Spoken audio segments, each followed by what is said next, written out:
morning.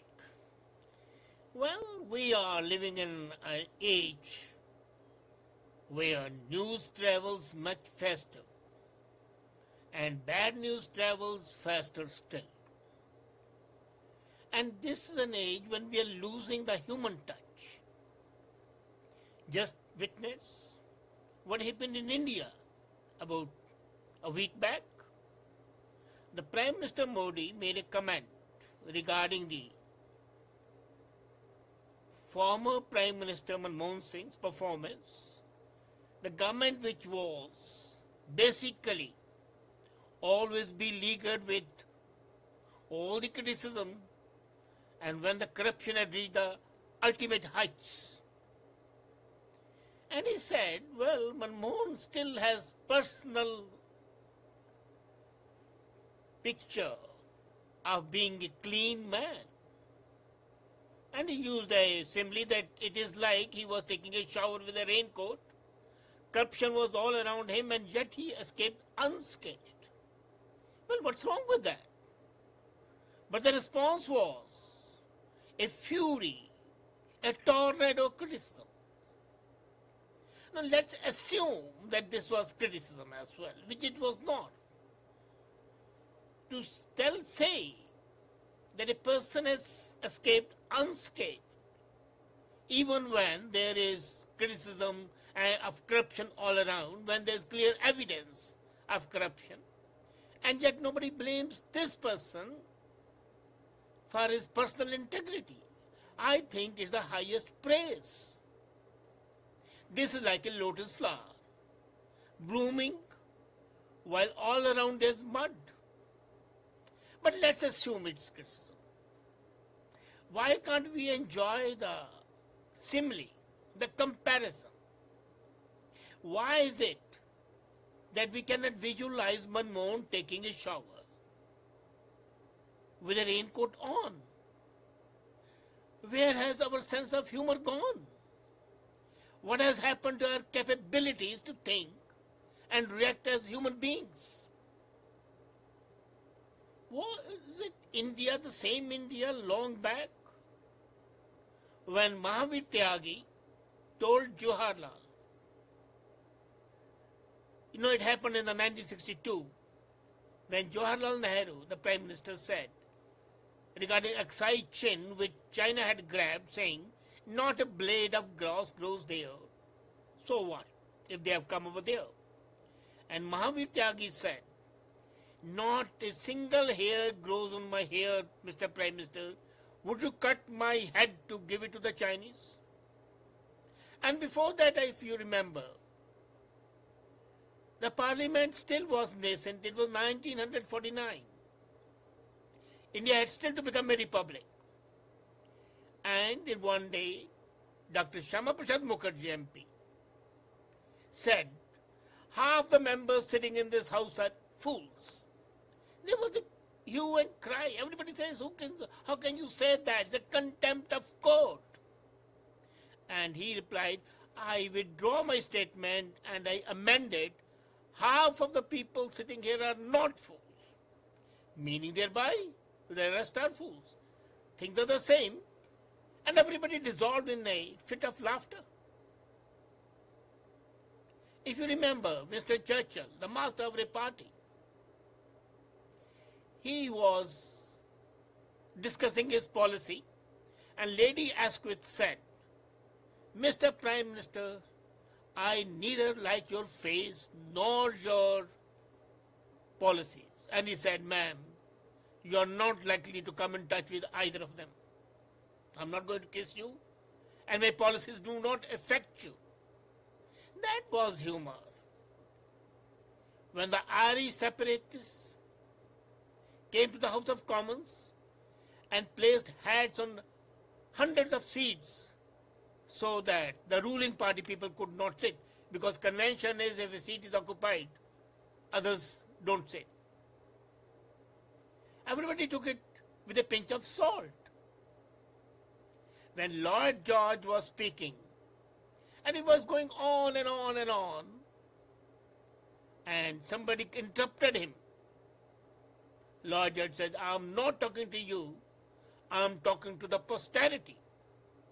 And his response was, well, hurry up, because before you finish your speech, posterity shall be here to hear you. Now, this is a sort of thing which is basically the food of a democratic system. Humor, fun, they enliven life. And if they enliven life, how can you not enjoy it when you are sitting in a house? The dull, drab, meaningless utterings in the houses are nauseating. And such gems, when they come, they are really something which make us feel that the people there are still human beings.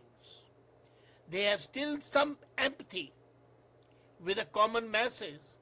Like if you remember what Shylock said in Merchant of Venice, if you prick us, do we not bleed? If you trouble us, do we not weep? If you tickle us, do we not laugh? So this verbal tickling is an expression of human being. And until and unless the legislators declared by a rule of law that they are not human beings, they have no right to be offended. As a matter of fact, these things should be taken absolutely with grace and in good humor. I remember very well when Vajpayee, a young legislator, nettled Nehru. Nehru was amused and called him for a cup of tea. That was suggestive.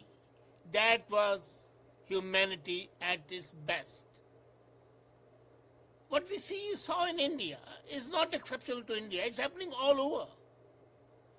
We, human beings, are being deprived of the fact that we are human beings. We are treating ourselves as automatons, as robots, as people who have lost all touch with the reality and humanity. That we are the people who do not understand that a human being not only thinks, but he can also laugh at his own foibles as well. The ideal response to Prime Minister Modi's remark would have been for Manmohan to stand up and say, yes, I did so. Can you do so? That would have put the ball in the court of Modi. But no, we are more concerned with the appearances rather than with the reality. Any remark, until and unless defamatory, should be acceptable. By the way, have you ever looked at Hansard? Hansard is the record of the House of Commons proceedings, where each and everything is mentioned clearly. And when you go through that, you find such gems of humor that you will be astonished. I told you some of them, but they are just a select few.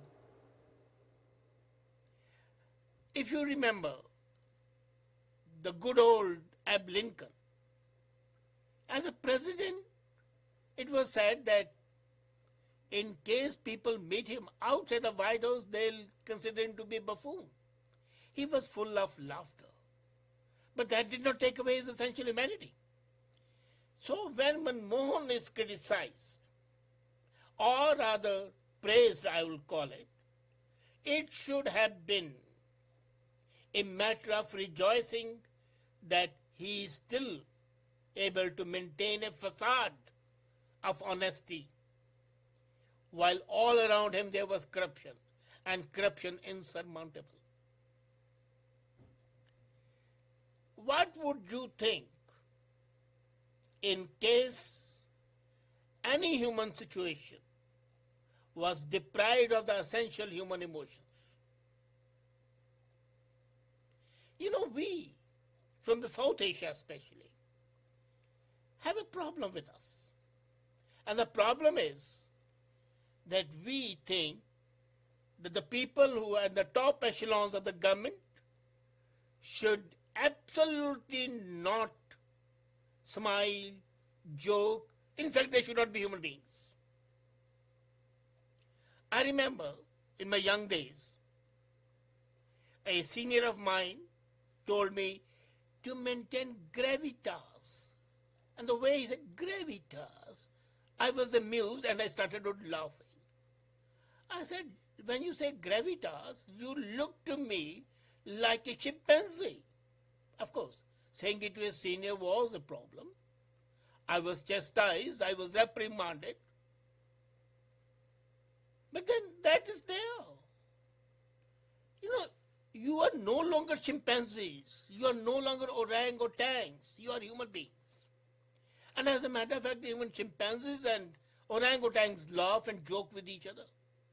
They have more empathy. When you take things with humor, even the deadliest situation can become, in fact, tolerable if not enjoyable. And that is the human condition. The human condition needs to tackle each issue, each problem with a sense of acceptance and a sense of humor. It's the spice of life. Politics without humor is absolutely unimaginable drudgery. Parliament is not, should not be rather, what it really is, an assemblage of baboons. Come out, be human. Instead of taking umbrage, either ignore it if you cannot accept it, or accept it. But either way, the reaction that was shown by acolytes of Congress and their allies was absolutely nincompoopish, idiotic, and unacceptable behavior. I am no spokesman for Modi. Let me be very frank with you. I do not say that every time he is right. I have no pretension of promoting it. But I am there for promoting sanity in life. And sanity needs a touch of humor. Sanity needs acceptance of life as it is. Sanity helps us survive in the most tumultuous situations, and that sanity becomes all the more potent when there is a dash of humor. The dash of humor, in fact, enables us to tide over the worst possible situations. And Parliament, I've seen the Parliament's work. I know how stressed they are at times. I have seen how much of tension and pressure is there, especially on the government sides and among the leaders of the opposition. The normal members may not be bothered until and unless they are very sensitive and very involved. But the people who to take a decision, they hold the fate of the millions in their hands. They cannot afford to be non-serious. And they need an outlet. They need an outlet so that they do not become mad. This humor, this repartee is a way of coming out of the humdrum and retaining sanity. How would you like your leaders to be a pack of lunatics? And there would be lunatics in case the humor is not there to keep them sane. Secondly, as in food, if the spiceless is there, you don't like it. Thirdly, Humor is an indirect way of condemning without hurting. It's an anesthesia. So from all aspects, humor in Parliament has been a vital part of the proceedings in the Westminster. We have seen it in Indian Parliament. We have seen it in Canadian Parliament. I wish that tradition of being human doesn't come to an end. I wish that our parliamentarians remain sensible and can take things as they are without losing their pens. Because when they lose their pens, they will show nothing but their stupidity and inanity. Let's hope sense dawns. Let's hope they are human. Let's hope that they are human and the foibles are taken up with laughter, smiles, so that they do not become killing, which they would be if there was no humor. Thank you.